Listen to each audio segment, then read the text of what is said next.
அனைவருக்கும் வணக்கம். இப்போ நம்ம பார்க்க போகிறது இயல் 6 கவிதை பேழை வளம் பெருகுக. அது என்ன வளம்? ஒரு மனிதன் உணவு, உடை, இருப்பிடம் இவை மூன்றும் மிகவும் முக்கியமான ஒன்று. இது இருந்தாவே அவன் என்னது வளமாக வாழ்கிறான் என்று அறியலாம்.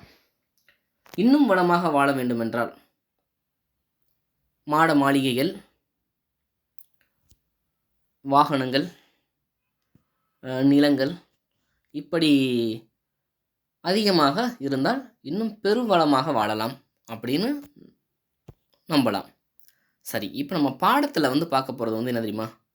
ஒரு மழையை பற்றி, இந்த மேலே இந்த வானத்திலேருந்து பொழியும் அந்த மழையை பற்றி சிறப்பித்து கூறணும். அந்த மழை இருந்தால் எப்படி வளமாக இருக்கும் அப்படின்னு தான் நம்ம பார்க்க போகிறோம். இப்போ இந்த நூல் வழியில் பாருங்கள், ஆசிரியர் பெயர் என்னது? இந்த தகடூர் யாத்திரை ஆசிரியர் பெயர் அறிய முடியாத ஒன்று. இந்த தகடூர் என்றாவே தருமபுரி என்று அழைக்கப்படுகிறது. இந்த ஊர் தகடூர் என்பது என்னது? ஒரு ஊர். இன்று அது தருமபுரியாக அழைக்கப்படுகிறது. இந்நூல் என்னது நம்மளுக்கு முழுமையாக கிடைக்கல. இந்த ஒரு சில பாடல்கள் புறத்திரட்டு என்னும் தொகுப்பிலிருந்து கிடைக்கின்றன. பாருங்க, மண்பதை காக்கும் மாபெரும் சிறப்பு மாமலைக்கு உண்டுங்கிறாங்க. மண்பதை காக்கும், இந்த மண்ணை அந்த உலகத்தை காக்கிற சிறப்பு என்ன யாருக்கு உண்டு? மாமலைன்னா நான் பெரிய மலைன்னு சொல்லலாம், சிறப்பு கருதி சொல்கிறாங்க. அந்த மலைக்கு உண்டுங்கிறாங்க. அப்படி மழை பெய்தால் அந்த மழை நீரே சத்தான வித்துக்களை முளைக்க செய்கிறது. இந்த விதை போட்டால் என்னது நல்ல விளைக்க செய்கிறது. உணவு தந்து உணவு தருகிறது. அந்த உணவுனால என்னது உயிர்கள் என்னது நல்லா வளர்கிறது. மனிதனாக இருக்கலாம், விலங்குகளாக இருக்கலாம், செடி கொடியாக இருக்கலாம். இப்படி வளர்ந்தால் என்னது இந்த வளமான வாழ்க்கை எதனால் கிடைக்கிறது? இந்த வானத்திலேருந்து பொழியக்கூடிய அந்த மழையால் தான் என்னது கிடைக்கிறது.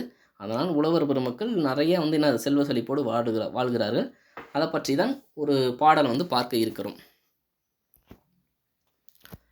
இந்த பாடல் பாருங்க, பெருநீரால் வாரி சிறக்க திருநிலத்து இட்ட வித்து எஞ்சாமை நாறுக நாரார முட்டாது மழை பெய்க பெய்தபின் ஒட்டாது கிளை பயில்க அக்கிளை பால்வார் பிறைஞ்சி கதிரின அக்கதிர் ஏர்களு செல்வர் களம் நிறைக அக்களத்து போரெல்லாம் காவாது வைகுக போரின் உருகடும் ஓதை வெறியிப் படையோடு நாரை பிரியும் விளை வயல் எனர்த்தாக அவன் அகன்றலை நாடே.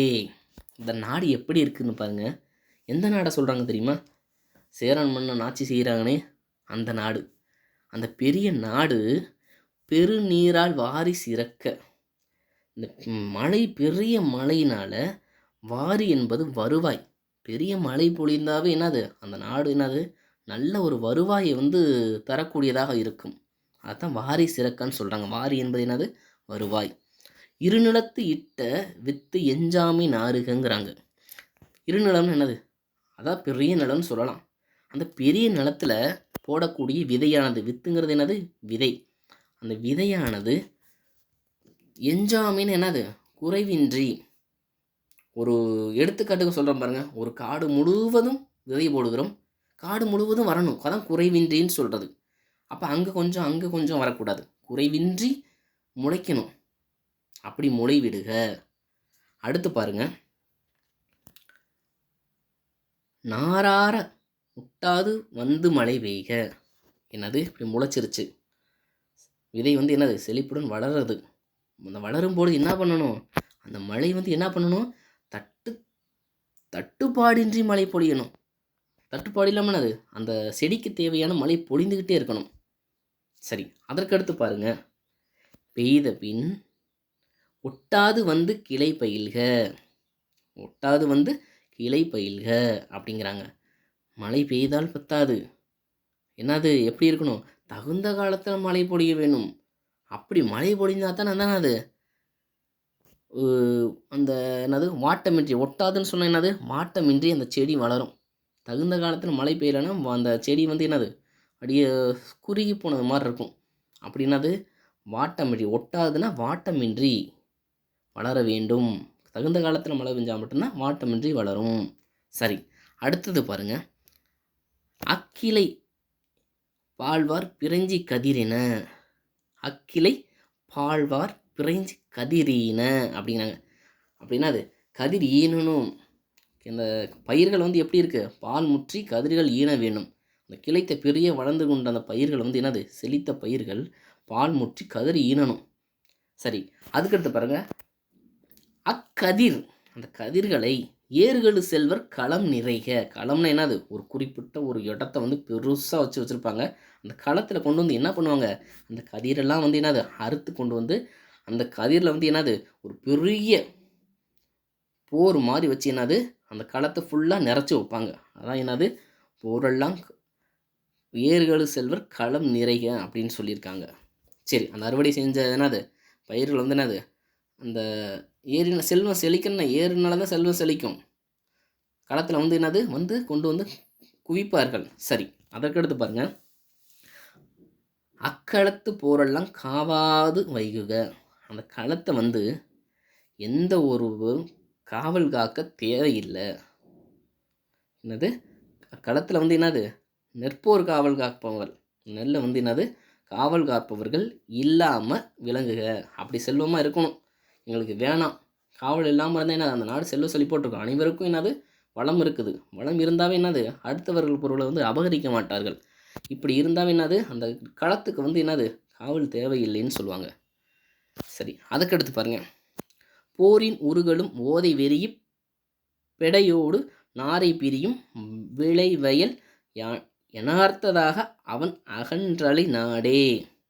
அப்படின்னா அது இந்த நெல்லை வந்து என்னது களத்தில் வந்து என்னது எழுப்பும் ஆரவார ஒளி போட்டுட்டாங்க. களத்தில் கொண்டு வந்து போட்டு உழவர்கள் வந்து என்னது அந்த அடிக்கிற ஓசையாக இருக்கட்டும், அவர்கள் வேலை செய்யும்போது எழுப்புக்கிற அந்த ஓசையை கேட்டு அங்கே இருக்க நாரை இனங்கள் இருக்குல்ல, அந்த நாரை இனங்கள் இருக்குல்ல, அந்த ஓசையை கேட்டு, ஓதை அப்படின்னா என்னது ஓசைன்னு சொல்லுவாங்க. அந்த ஓசையை கேட்டு வெறியி, அது வெறியின்னு என்ன சொல்லுது, அஞ்சி. அந்த அஞ்சி வந்து என்னது வேறு இந்த பெண் பறவைகளோடு பிரிந்து செல்லும். அந்த அஞ்சி வந்து என்னது இந்த நாரை இனங்கள் வந்து என்னது அந்த பெண் பறவையோடு பிரிந்து செல்லும். சிறப்புடைய சேர மன்னரின் அகன்ற பெரிய நாடு புது வருவாயுடன் சிறந்து விளங்குக அப்படிங்கிறாங்க. இப்படி எல்லாமே மழை இருந்தால் மட்டும்தான் என்னது இவ்வளவும் வந்து நடக்கும். அப்படி நடந்தாவே என்னது அந்த சேர நாடு ஒரு சிறப்புடைய நாடாக ஒரு பெரிய வருவாயோடு சிறந்து விளங்க வேண்டும் என்று இந்த தகடூர் யாத்திரையில் குறிப்பிடுகிறார்கள்.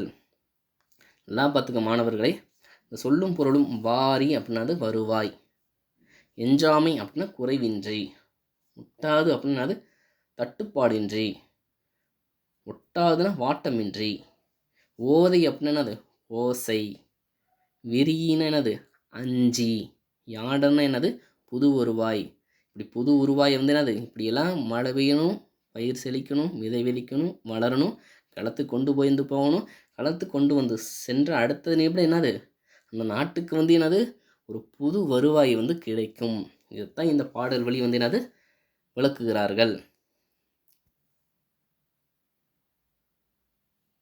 நன்றி. அனைவரும் படிங்க. படித்ததுக்கப்புறம் அந்த பொருளை வந்து என்னது புரிஞ்சுக்குங்க. நன்றி.